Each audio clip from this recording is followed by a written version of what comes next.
Service in Indianapolis has issued a severe thunderstorm warning for southern Madison County, northeastern Hamilton County, until 6:15 p.m. Eastern Daylight Time.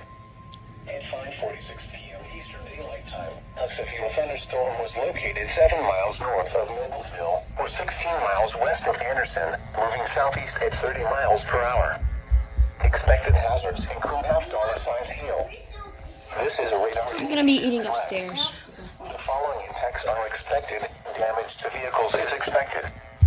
This severe thunderstorm will be near Lapel around 6:05 p.m. Eastern Daylight Time. Other locations in the path of this severe thunderstorm include Edgewood, Hamilton, Woodlawn Heights, and River Forest. This includes Interstate 69 between mile markers 217 and 230. For your